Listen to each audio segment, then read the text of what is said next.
Sakineh se couvre le visage de son lafaille. On aurait cru qu'elle dissimulait ses larmes.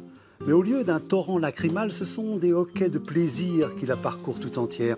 Lorsque le père de son père couvre le corps de son fils d'un drap immaculé, il lui vient une furieuse envie de danser sous le déluge qui, pareil à un signe prophétique, commence à s'estomper. Ce soir, pour la première fois, elle se sent libre. Les djinns l'ont entendu, ils se sont emparés de son bourreau. Thomas Dietrich, bonjour. Bonjour. Alors, je viens de lire un extrait de la page 19 de votre dernier roman, Les enfants de Toumaï, paru chez Albin Michel. Est-ce que c'est une bonne porte d'entrée dans votre roman ? Oui, c'est le début de mon roman. Sakineh est une jeune fille tchadienne, donc un grand pays d'Afrique centrale, qui est très belle, qui a 16 ans, mais qui malheureusement va être mariée contre son gré. Les hommes de sa famille se sont réunis pour choisir l'époux. Et miracle, entre guillemets, son père va se faire foudroyer par un éclair et ça va la sauver finalement de ce mariage forcé. Alors ce mariage forcé, effectivement, va lui donner l'occasion, mais on va voir que ce n'est pas aussi simple que ça, de vivre un amour avec Emmanuel. Elle, vous l'avez dit, elle est musulmane, elle est d'un milieu plutôt aisé, lui il est pauvre, il est chrétien. Et maoïste, et c'est pas rien dans ce livre qu'il soit maoïste. Est-ce que ça va permettre de rendre leur amour impossible ? On ne sait pas. C'est une des histoires du livre qui est pleine de rebondissements, cette histoire. Alors, d'abord, vous donnez une première illustration de votre roman, cette espèce de message des dieux, quasiment, puisqu'elle est sauvée, Sakineh, de façon assez particulière. Oui, alors on raconte tout souvent en Afrique, quand il y a un orage, quand il y a un éclair, c'est que les djinns, qui sont des sortes de troisième race, de mi-hommes, mi-dieux qui parcourent la terre, viennent enlever l'âme des gens qui auraient commis des péchés. Et c'est vrai que Sakineh va voir cet éclair qui va s'abattre sur son père comme un signe du destin, comme le fait que finalement son père n'a pas le droit de décider de sa vie. Alors, cette image de Joël Cimarron montre en même temps le sentiment d'une libération, parce qu'en fin de compte, c'est ce qui la sauve. Et on va voir que votre livre est presque entre deux orages, entre le début et la fin, volontairement, je le présume. Oui, tout à fait. Oui, c'est vraiment un hommage à cette Afrique aussi entourée de mythes et puis une certaine forme de réalisme magique à l'africaine. Alors, vous parlez de femmes délivrées, mais en même temps, vous le dites, il y a un patriarcat, il y a une oppression des hommes, mais aussi que les femmes sont complices. Les mères transmettent à leurs filles ce qu'elles ont subi. Ben oui, c'est en quelque sorte les femmes qui intègrent l'infériorisation de leur sexe. Donc oui, elles contribuent à transmettre ces pratiques que sont les mariages forcés, que sont les grossesses précoces. Alors, autre élément très, très important qu'on n'imagine pas, on pense à la société musulmane, on pense au Coran, mais on ne pense pas au djinn, c'est-à-dire à la pensée magique qui est très prégnante en fait dans ces sociétés. Dans le Coran, le dernier mot du Coran, c'est le mot djinn. Ça veut dire entre les hommes et Dieu, il y a les djinns, ces êtres qui vivent dans les forêts, dans les puits, dans les déserts et qui hantent le monde. Il y a vraiment une force magique qu'on retrouve d'ailleurs beaucoup en Afrique. Alors, on a le sentiment aussi que votre livre est poussé par cette force magique, car il y a des événements qu'on pourrait prendre pour des péripéties qui surviennent presque indépendamment de toute logique. Oui, il y a des Deus ex machina, c'est-à-dire finalement Sakineh va se retrouver au Caire, elle va accompagner sa sœur qui doit accoucher, et là, par hasard, elle va trouver Emmanuel, qui est un jeune étudiant, vous en avez parlé tout à l'heure, pauvre, maoïste, et qui a dû fuir le Tchad parce qu'il s'opposait à la dictature du président sultan. Ils vont se croiser par hasard au Caire et un seul regard va suffire. Le problème, c'est que vont se dresser contre leur amour le poids de la tradition, de la société, la difficulté pour les religions de s'entendre. Alors comment on doit comprendre le titre « Les enfants de Toumaï », sachant que Toumaï c'est espoir dans une des langues du nord du Tchad, mais que c'est aussi le nom qu'a donné le sultan présent, puisque vous en parlez, à une sorte d'être qui serait un être de Cro-Magnon, quoi, on allait dire. C'est même plus qu'un être de Cro-Magnon, c'est le premier homme. Oui, c'est un crâne qui date d'il y a 7 millions d'années, qu'on a trouvé au début des années 2000 dans le désert du Djourab au Tchad, et qui est juste à la séparation entre le singe et l'homme.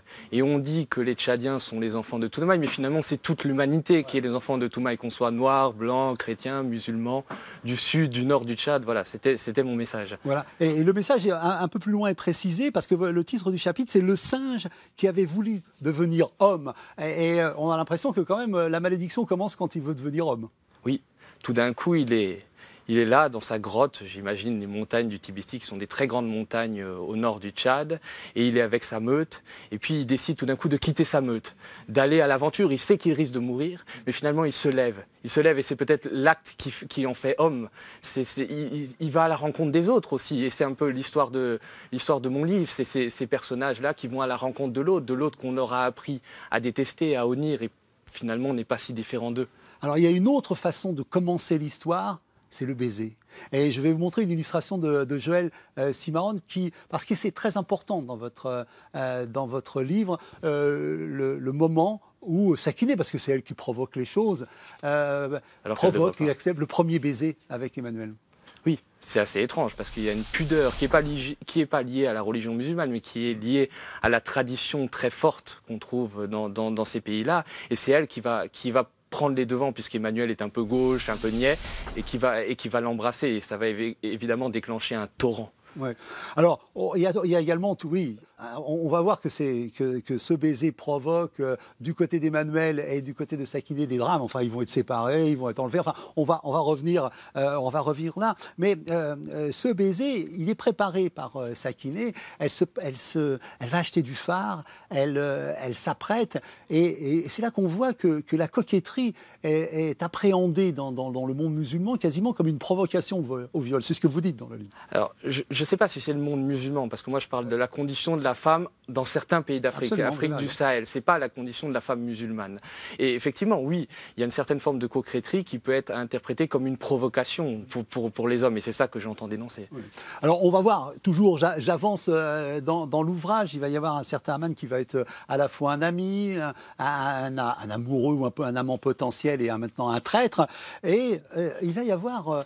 et tout à l'heure, c'est pour ça que je parlais du maoïsme de votre... Parce que ça le rend quasiment surnaturel. Quand il répond quasiment de façon enflammée en s'inspirant de la pensée de Mao. Alors, mon personnage d'Emmanuel, c'est un vrai Don Quichotte, oui. Une sorte de Cyrano de Bergerac. Il est au Tchad, il a créé le parti maoïste tchadien, sauf qu'il est le seul adhérent.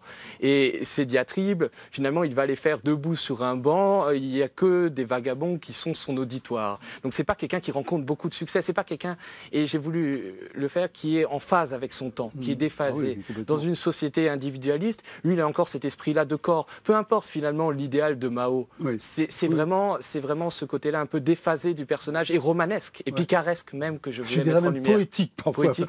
On le verra. Alors, il y a une troisième illustration à vous proposer, qui est là, est beaucoup plus dure.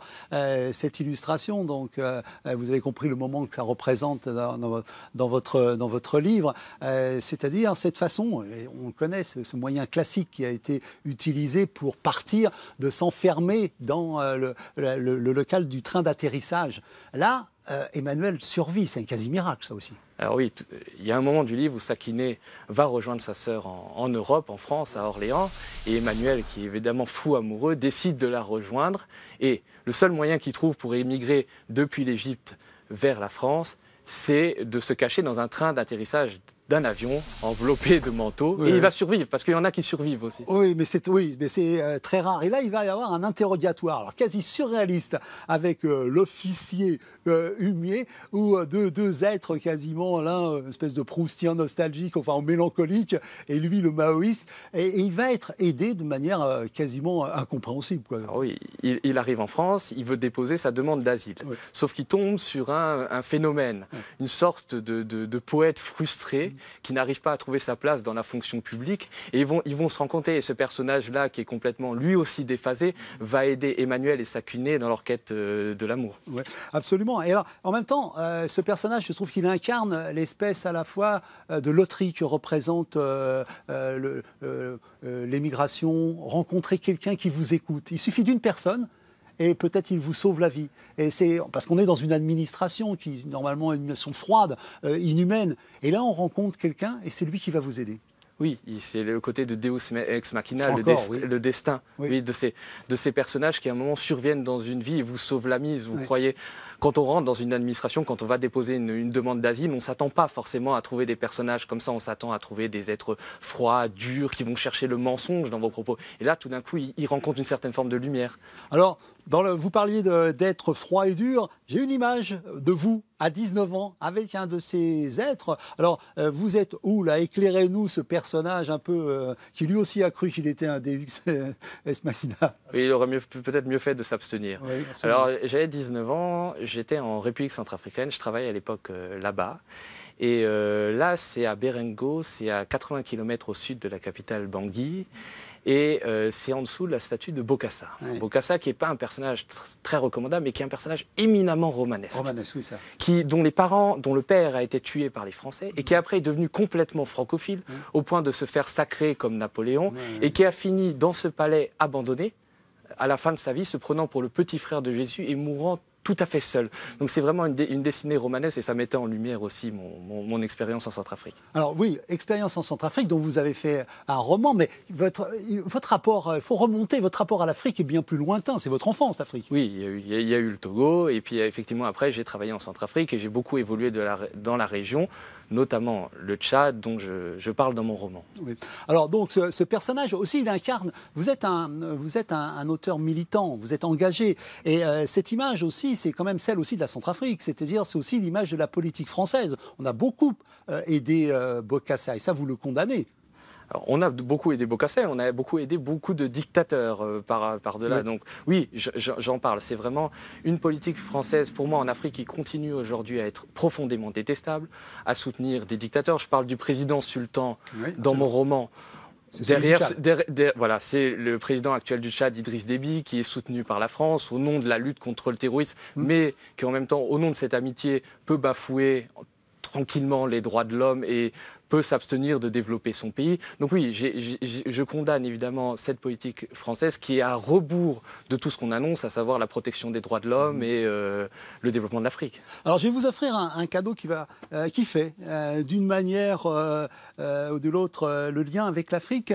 C'est Tigilbé, c'est l'histoire de la Martinique et qui fait remonter l'histoire bien sûr aux Arawaks. Et c'est peut-être une des premières bandes dessinées qui justement brosse un panorama complet de l'histoire de la Martinique que souvent on fait partir à la colonie et à l'arrivée des premiers Blancs. Voilà, c'est un livre qui j'espère vous intéressera et qui est salutaire et nécessaire. Je voulais vous remercier Thomas Dietrich pour ce roman Les Enfants de Toumaï chez Albin et Michel dont nous avons parlé ensemble. Merci beaucoup. Voilà, c'était page 19. Je vous retrouve la semaine prochaine pour un nouveau numéro de page 19. Merci Thomas Dietrich. Merci.